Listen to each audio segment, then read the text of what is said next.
PlayStation 5 has hit pretty hard. It's sold out everywhere, so maybe it might be a good time to look back at some fun stuff from years past. Hi folks, it's Falcon, and today on gameranx, 10 crazy Easter eggs only on the PS4. Starting off at number 10, in God of War, the Infinity Gauntlet it's in the game. It's one of the more elaborate Easter eggs present in the game too. You can get the talisman called the Shattered Gauntlet of Ages by completing the quest Family Business, and if you look at the item description, it mentions that fragments of its former strength lie shattered throughout the realms. In total, you can find 6 gems hidden around the world related to this thing, so yeah, it's the Infinity Gauntlet. You don't need to get all 6 to fully power this thing up though, 3 is enough. With 3 of the 6 gems equipped, you can use the talisman special ability to fire a bunch of purple beams at enemies. So it's not quite near infinite power like the Infinity Gauntlet, but I mean, that might be a little bit much for God of War, so it's still pretty good.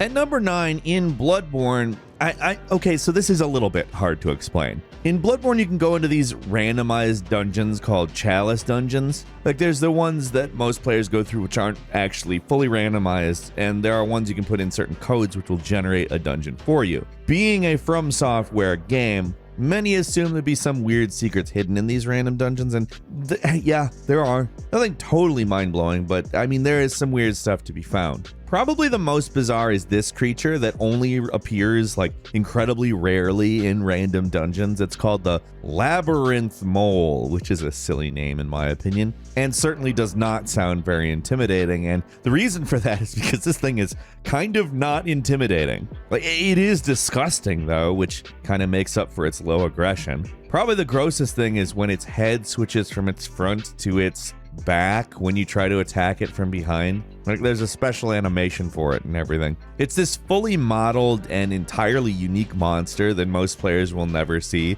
Just From Software being From Software, I guess. At number 8 is Days Gone. There are a number of siphon filter references in Days Gone, which is really weird. It's a real throwback, let's just say. It's a pretty much dormant franchise at this point, but there are multiple references. Like I said, there is a classified virus research document which can be found with references to ChemSmith botanicals as well as a reference to a possible terrorist attack, both of which are siphon filter things. But that is small stuff compared to what you get for unlocking the secret ending. After beating the game, you just wait for a few days and you'll get contacted by somebody. The ending is basically a teaser for the sequel, but it's the reward you get that is what we're looking for here. The IPCA stun gun. They actually only give you the blueprints to build one. You have to find the components yourself, but once you get them all, you get access to this weapon. It's probably the most famous gun from Siphon Filter. It pretty much works the exact same way. You can use it to stun enemies, and if you hold down the button, enemies will eventually just burst into flames like in the Siphon Filter games. There's even the initials GL on the gun, which stands for Gabe Logan, the protagonist of that series. At number 7, there is a marriage proposal failure in SpiderMan on PS4. Now, yes, the game exists on PS5. In fact, all of these do due to backwards compatibility, but still, it's a PS4 game. This is also kind of a sad Easter egg. In SpiderMan on the PS4, you could find this marquee that a fan asked Insomniac to put in. It is a marriage proposal. Like, the fan asked Insomniac Games to put in a marriage proposal for his girlfriend. Just to be completely clear, Insomniac was more than happy to oblige. And it sounds like a fairy tale, but it ended up being a warning to anyone who wants to do like a public proposal. It might not work out, and everyone knows that it might not work out. The fan and his girlfriend broke up before the game even shipped, so this in-game message is like kind of awkward. Later on, an artist working for Insomniac said they would change the message, but it's 2 years later. The game has also been remastered at this point for the PlayStation 5, and the message is still there. It has not changed. It's not exactly the best Easter egg, but it's definitely the saddest, and more than that, the most awkward by far. At number 6, Gran Turismo Sport has a crowd secret that is just something I never expected to find. On the Willow Springs track, you can find a certain Japanese developer just hanging out in the stands. Getting a good look at him can be a bit tricky though. The best way to get a decent look at the stands is to complete a race and watch the replay, where you can switch to walking mode and just get a look around the track. Now you just zoom in on the crowd and you can spot this guy in the gray t-shirt. It's Hideo Kojima, creator of the Metal Gear Solid series, and I do not know why he is there. It is definitely him. He's probably contemplating something absurd and elaborate regarding the race, thinking about how his next game could very well be a convoluted racing game, which gives you lots of alternative motives and lands you somewhere totally not in the winner's circle, but instead perhaps in a different dimension or something. I don't know. He's there though. At number 5 is Uncharted 4's Mighty Pirate. It's a little less crazy because of how it's hidden, but more crazy because how elaborate it is. So in Uncharted 4, the main plot revolves around finding the island of Libertalia, the island where a bunch of pirate captains pooled their enormous fortunes. As usual for this series, you are following a series of clues to discover the location of the island, and many of the clues require solving puzzles related to the founders of the island. Most are based on historical pirates, but one might look a little familiar if you're a fan of classic LucasArts titles.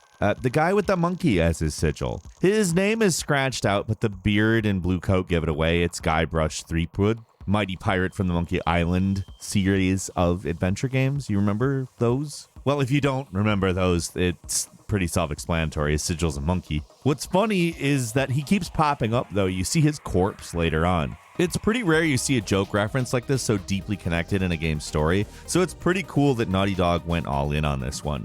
At number 4, in the Shadow of Colossus remake, the Sword of Dorman is there. In Shadow of the Colossus, you can find a door on the Shrine of Worship, that giant structure you return to every time you defeat a Colossus. And in the original version of the game, it didn't do anything, but in the remake, you can actually interact with it, implying that it can be opened. That's the problem, though. To open the door, you need to collect 79 gold coins hidden around the massive and barren world. These things did not exist in the original version. They're pretty much in a bunch of places you would never normally go, and they're a huge pain to reach, and yeah, you have to collect absolutely all of them. And oh, big surprise here, to get one of them, you have to have enough stamina to get to the top of the shrine, which means you're going to have to beat the game at least 4 times to increase your stamina enough to actually reach it. Once you go through that arduous process of finding every coin, you can open the door and reveal the Sword of Dorman. It's more of an Easter egg than a useful weapon, as you pretty much have to master the game to get even close to getting it, but it's a cool secret. Dorman, by the way, if you've played the game, is the sinister voice you hear in the shrine that's directing you to kill the Colossus. It ain't exactly a good thing, and this sword reflects that, giving you an increase in damage, but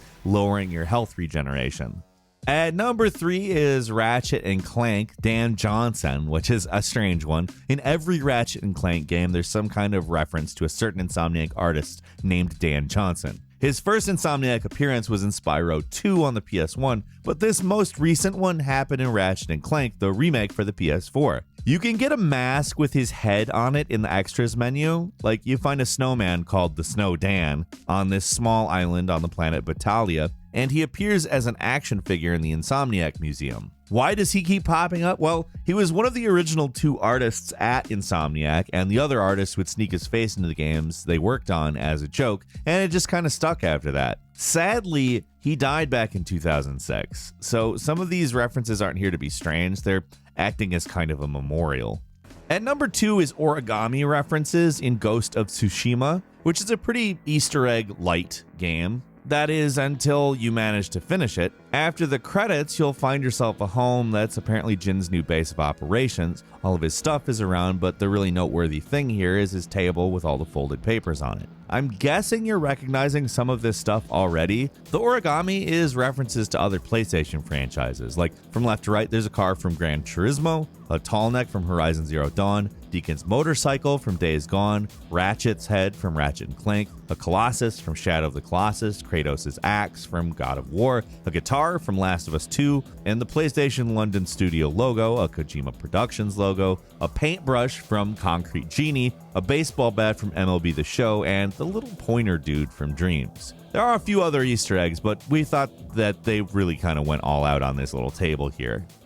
And finally, at number 1 is God of War's cloth map secret. It's probably the most elaborate secret in any PS4 game. It requires finding information that's not even in the game and performing actions that feel like they shouldn't do anything but actually do. This all started when people noticed that the cloth map that came bundled with the special edition of the game actually had runes that could be translated into English on it. The translated text mentions a treasure that was lost by the brothers Brock and Sindri. the guys who sell you stuff in the game. It reads like it's just some added flavor text, but it's actually a clue. Players figured out that if you travel to the Muspelheim Tower with some other translated text on the map, you could find that if you stood on a certain spot and looked at a specific series of directions in the correct order, a rift would open up that contained a secret treasure. The reward is the Forbidden Grip of the Ages, which boosts all of your stats and gives you this cool shockwave attack. God of War on PS4 is a great game, and it has got some wild secrets in it. And that's all for today. What did you think? Leave us a comment, let us know. If you like this video, click like. If you're not subscribed, now's a great time to do so. We upload brand new videos every day of the week. The best way to see them first is, of course, a subscription, so click subscribe. Don't forget to enable all notifications. And as always, we thank you very much for watching this video. I'm Falcon. You can follow me on Twitter, Falcon Hero. We'll see you next time, right here on GameRanx.